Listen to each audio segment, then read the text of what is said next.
अली साहब, आज ISPR ने फिर से बताया कि 3 दीगर जो अफसरान हैं सियासी जमात के साथ रवाबित के इल्ज़ाम में, उनके ख़िलाफ़ भी अब सिलसिला कार्रवाई शुरू हो गई है। आप क्या समझते हैं?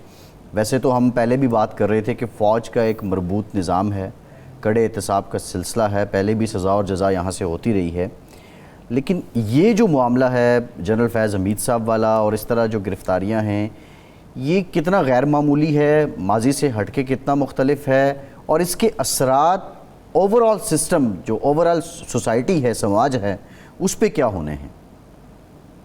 बहुत शुक्रिया, बहुत अहम मौजू पे आपने मुझे मदद किया बात करने के लिए। देखें, इसके 4 जो बहुत वाज़े और गैर मामूली पहलू हैं वो मैं आपके सामने मुख्तसर रखता हूँ। पहली बात ये है कि देखें, पाक फ़ौज क़याम पाकिस्तान से लेके आज तक अंदरूनी और बैरूनी बेशुमार चैलेंजेस और दुश्मनों का कामयाबी के साथ मुकाबला करती रही है। दूसरी जानिब आप ख्वाजा आसिफ को एक सियासतदान के साथ साथ मौजूदा आईनी और कानूनी वज़ीर दिफा भी समझें, तो कल जो उनका मौक़िफ़ है वो उनका मौजूदा वफाकी वज़ीर दिफा की हैसियत में ये मौक़िफ़ है कि जनाब एक सीनियर रिटायर्ड जनरल जो है वो एक सियासी जमात के एजेंडे को फ़ौज के अंदर प्रमोट करने में मुर्तकिब है। तो ये एक बहुत गैर मामूली बात है, जिससे जो आज की प्रेस स्टेटमेंट है ISPR की और जिन मजीद अफसरान 2 रिटायर्ड ब्रिगेडियर और लेफ्टिनेंट कर्नल को गिरफ्तार किया गया है,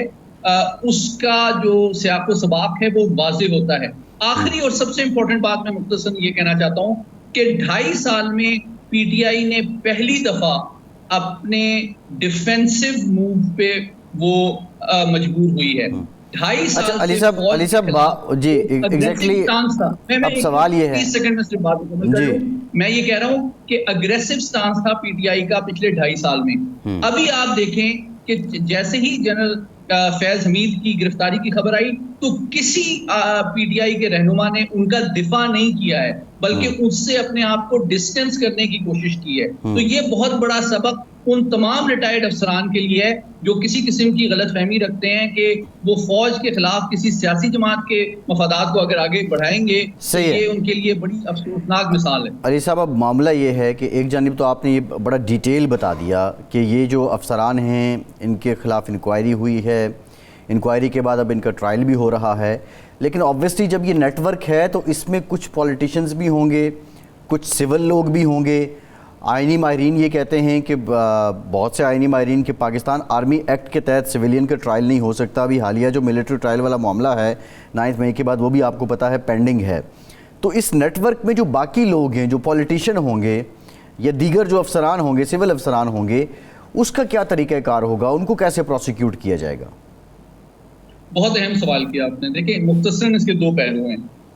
आर्मी एक्ट जो है या ऑफिशियल सीक्रेट्स एक्ट जो होता है वो तमाम उन अफराद और अफसरान और अहलकारों पर उसका वो लागू होता है जो कि किसी भी सरकारी ऐसी पोजीशन में रहे हैं कि उनको कोई ऐसी मालूमात या इख्तियारात या रवासिम या ताल्लुक़ हासिल हुआ जो कि रियासत के हसास मामलात और कौमी सलामती के मफादात से जो मामलात ताल्लुक़ रखते हैं, और रिटायरमेंट के बाद वो उन ताल्लुकात को, उन मालूमात को, उन रवासिम को अपने ज़ाती मफाद में या अपने इदारे और कौमी सलामती के मफाद के खिलाफ इस्तेमाल नहीं करेगा। इसलिए ये मामलात एक फ़ौजी के ऊपर और तरह से अप्लाई होते हैं, लेकिन अगर उनके सहूलतकार जो हैं वो सियासतदान हैं। देखिए, सियासतदान का तो सियासी हक है, वो एज ए इंडिविजुअल सिटीजन वो कर सकता है, लेकिन अगर उसका ताल्लुक और सबूत और शवाहिद ये सामने आते हैं कि जनाब वो 9 मई के हवाले से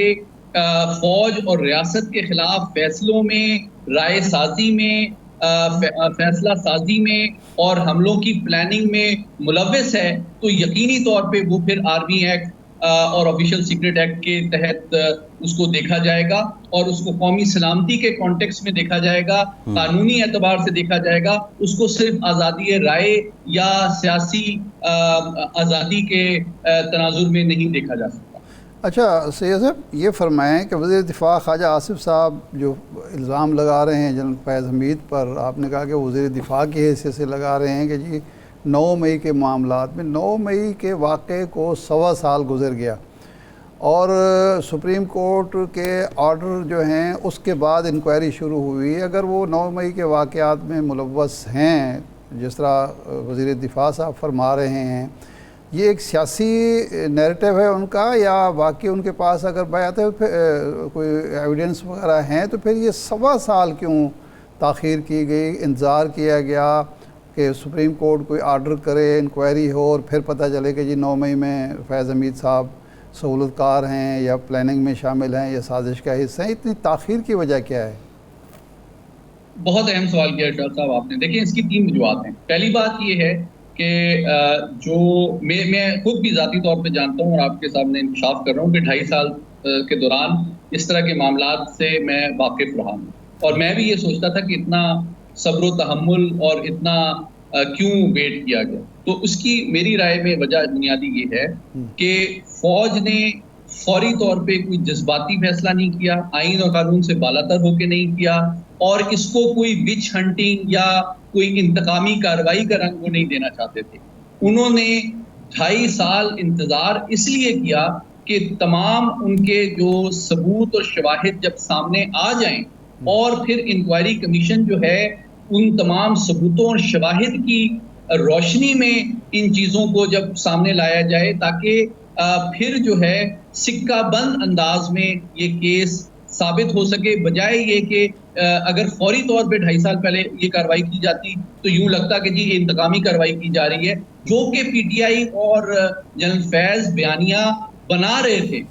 तो उसको गलत साबित करने के लिए ज़रूरी था कि फ़ौज और उसकी मौजूदा क़यादत ने सब्र तहम्मुल और दानिशमंदी का मुज़ाहरा किया, और इतना अरसा उन्होंने वो तमाम शवाहिद और सबूत जमा किए, जिसके बाद जब उसको सामने लाया जाए या तो उसके बाद फिर जनरल फैज और उनके सहूलतकारों के पास कोई दलील भी ना रहे। और सबसे इम्पोर्टेंट बात जो सबूत है, जो मैंने पहले बात की, 2.5 साल के बाद पहली दफ़ा पीटीआई ने एक डिफेंसिव हिकमत अमली अपनाई है। आप देखें कि कोई भी पीटीआई का लीडर जो है वो खुलकर जनरल फैज को अप्रिशिएट नहीं कर रहा, हालांकि एक टाइम पे इमरान खान साहब उनको आर्मी चीफ लगाना चाहते थे, और इसके लिए उन्होंने काफी हार्ड टॉक भी की थी उस वक्त के आर्मी चीफ जनरल बाजवा से। नहीं, लेकिन इमरान खान तो आज भी कह रहे हैं, जो आज गुफ्तगू सामने आई है, कि जी वो एक मुल्क का एसेट हैं, उनको ज़ाया किया जा रहा है या ज़ाया कर एसेट थे, ज़ाया कर दिए गए। और उन्होंने तालिबान के साथ जो ताल्लुकात थे, यानी अफ़गान तालिबान के साथ या दूसरे जो तालिबान हैं, उसकी वजह से मुल्क में दहशतगर्दी कम हुई।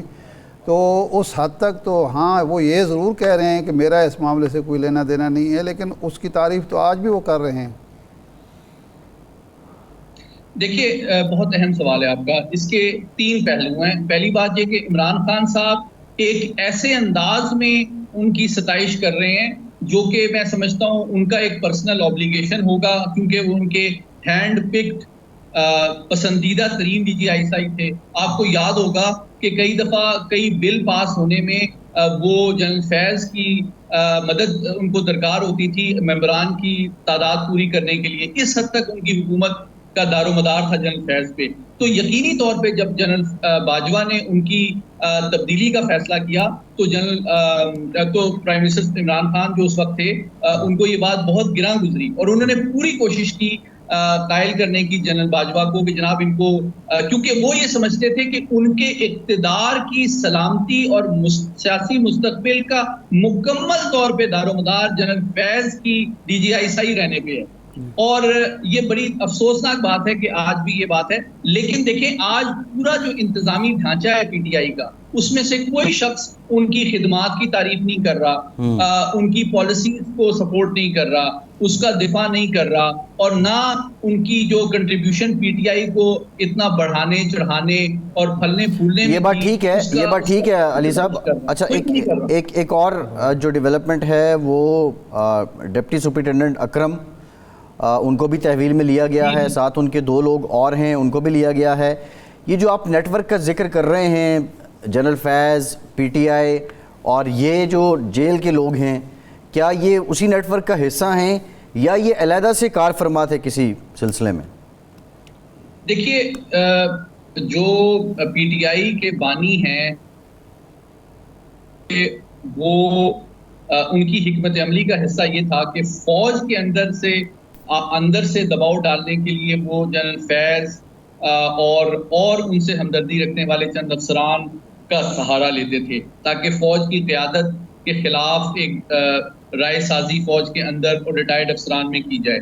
दूसरी जानिब जो है वो बैनुल अक़वामी सतह पे पाकिस्तान पे दबाव डालवाने के लिए और राय साजी के लिए बाहर के व्लॉगर्स और बाहर के मीडिया को इंगेज करने के लिए जो वसीला इस्तेमाल करते थे वो DSP साहब हैं जो कि अडियाला जेल में तैनात थे, उनके तवस्सुत से उनको रसाई हासिल थी बैनुल अक़वामी मीडिया तक। आपको याद होगा कई ऐसी स्टोरीज इमरान खान साहब से मंसूब बैनुल अक़वामी मीडिया में आई जिसके ऊपर हमारी पूरी रियासत हैरान थी कि उनको एक्सेस कैसे मिल गया बाहर की मीडिया को। तो ये DSP साहब उस हवाले से एक इम्पॉर्टेंट रोल प्ले कर रहे थे।